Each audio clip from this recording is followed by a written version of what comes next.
Hello and good morning everyone, this is Parveen. Today we are on the first session of class 8 civics, chapter number 4, the making of law. Now, as in our last chapter, our parliament, we have seen that we are having a parliamentary form of government in India and we have general elections to elect the members of the parliament for both the houses of the parliament, that is Lok Sabha and Rajya Sabha. Okay, and parliament, as we have seen that we are having different forms, different levels of government, that is central government, state government and local government. Now when we talk about central government consists of parliament or both the houses of parliament, that is Lok Sabha and Rajya Sabha.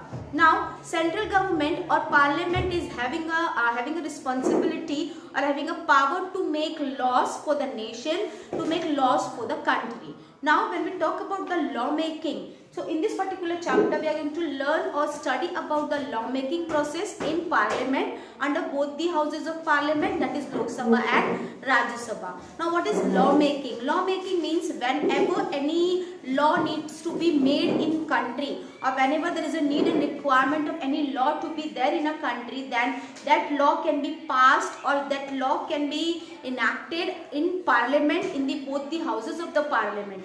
So over here first we will see what is law making. As if law making means to make a law for a country, to make a law in different matters of the country, like when we talk about the education system, we talk about the health system, when we talk about the elections, when we talk about financial affairs of the country like budget making, deciding budget for a country, when there is a law to decide about the agricultural activities, the labor laws, industrial law, we are having an environmental law. All these laws have been made under parliament.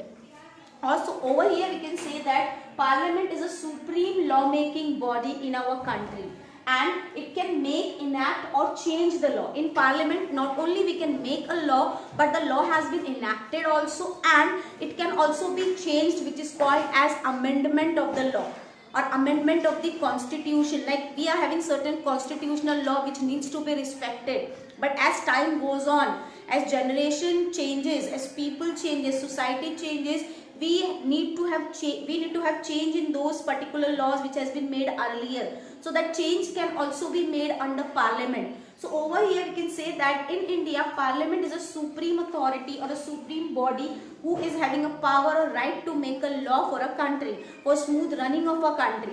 Secondly, you can say that parliament is having, both the houses of the parliament is having a right to make law. They can enact those laws and they can also change the constitutional law. Like let's take an example. Before property rights, when first property rights have been introduced, it has said that the property rights are only given to the son. After some times the law has been changed as women got their rights. So the law has been changed, then property rights have been given to women also, but not equally. Son and daughter has a property right but not an equal right. And nowadays if you can see in a modern times where women's and men's both are equal. So now we can say now the law has been changed or enacted. It says that now daughter and son both has equal property rights according to Indian constitution. So like this over here you can say that parliament is a supreme law making body and it has a power to change, enact or make law. Now when we talk about making of the laws under parliament, first of all, when parliamentary members, when they try to make a law or when a parliament try to make a law, first of all they need to introduce or they need to propose the law. They need to propose that particular thing into the parliament. So that particular proposal is called as bill. Okay. So the proposal of the law which is introduced in the parliament to make a law, that proposal is called as bill. So before making a law or before anything to make as a law, first it needs to be proposed in the parliament and that proposal is called as bill. Now when we talk about bill, there are two types of bill which can be made as a law: ordinary bill and money bill. Now when we talk about ordinary bill means the proposal has been given for the ordinary matters of of our country. Like you can say it is in the normal jurisdiction. For any normal jurisdiction, for any ordinary matter or normal matter of a country, if any law needs to be passed, the proposal has been given in the parliament, and that proposal is called as the ordinary bill. Like matters of health, matters of property, you can say, and elections, you can say education, you can say health, you can say any law and order law which we are going to make, any other law, any other normal law which we are going to make, like agricultural law, industrial law, environmental law. All these laws come under ordinary bill which has normal jurisdiction. Now this bill can be introduced, ordinary bill can be introduced in both the houses of the parliament. It can be introduced in the Lok Sabha and it can also be introduced in Rajya Sabha, either house of the parliament. Or any private member or any minister of Lok Sabha and Rajya Sabha is having a right to introduce the bill in either house of the parliament, which is called as ordinary bill. Now when these members or these private members, when they introduce or when they propose the ordinary bill, it needs to go through following readings, or it needs to go through with the following procedures. Okay, so now we will see what are the procedures related to ordinary bill. But before seeing that, we will see that second type of bill is money bill. So the first type of bill is ordinary bill, which is in normal jurisdiction, which can be introduced in the both houses of the parliament, and any private member or any member of the house can introduce the bill. Now when we talk about money bill is related to income and expenditure of the country. What is the revenue of the government, and where this revenue can be spent by the government. Like when we talk about the budget, in every year February we have a budget session in parliament, and that is a money bill which can only be introduced in Lok Sabha. Like ordinary bill can be introduced in both the houses of the parliament, but money bill can only be introduced in Lok Sabha. Okay, Rajya Sabha does not have a right to introduce money bill, which is related to income and expenditure of a country, financial matters of the country, like making budgets, like making financial decisions of the country, taxation policy, you can say. Okay, deciding that how much money needs to be given to which sector, so that that sector gets development, how much money needs to be invested in which infrastructural facility, which technology. So all these matters can be discussed under money bill, and that money bill can only be introduced in Lok Sabha. Only Lok Sabha member can introduce money bill in Lok Sabha, not Rajya Sabha members have that right. So over here we can say that we are having two types of bill, ordinary bill and money bill. As ordinary bill means it is a normal jurisdiction and it can be introduced in both houses of the parliament, and money bill is matters relating to finance and it can only be introduced in Lok Sabha.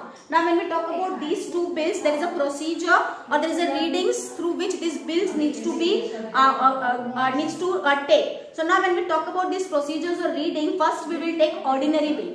Ordinary bill needs to pass 3 readings or 3 procedures in parliament. Now we will see what are those 3 readings of ordinary bill to become a law. Okay, so the first reading, in the first reading is called as introductory stage. In this particular stage, the bill can be introduced in any house of the parliament by any member of the parliament, any minister of the parliament, or maybe private members. Okay, they can take the help of the ministers to introduce the bill in either house of the parliament with the permission of that particular house.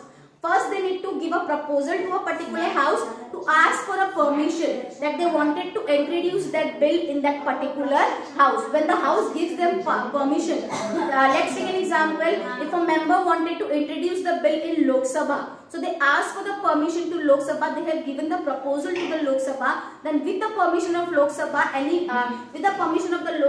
the bill can be introduced in that particular house of the parliament.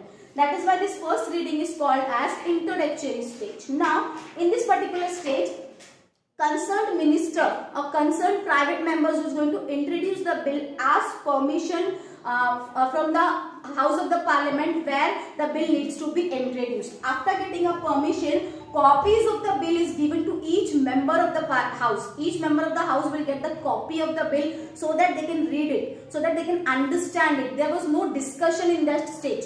No discussion has been taken place in this stage. Only the bill has been introduced to the members of that particular house where the bill has been introduced. Now copies of the bill has been given to the members, and introductory of the bill, the minister who introduced a bill give a speech to explain the bill to each and every member, so that after that in second reading they can discuss the bill clause by clause in detail. So in second reading, a general discussion has been taken place. General discussions have been there. Clause by clause discussions have been made regarding the bill, whether the bill needs to be passed or rejected. So over here, supporters of the bill give importance and supporters of the bill given speech relating to the importance and necessary you can say necessities and importance of the bill, why bill is required, why bill is important, what are the advantages of the bill. They discuss that. And opposing members who are in opposition of the bill, they will criticize the bill, they will give the disadvantages of the bill. After that discussion taken place, suggestions also has been given if any changes need to be there in the bill. That means if members are going to accept the bill, but there are certain clauses which is not acceptable, so they can change the clauses. They can give suggestions to change the clauses. So like this, in the second reading, totally discussions will be made in favor of the bill or against the bill. Then the bill goes into the third stage. The third stage, this is a final approval stage where discussions have been made, debate has been made in favor of the bill and against the bill. Then voting was there.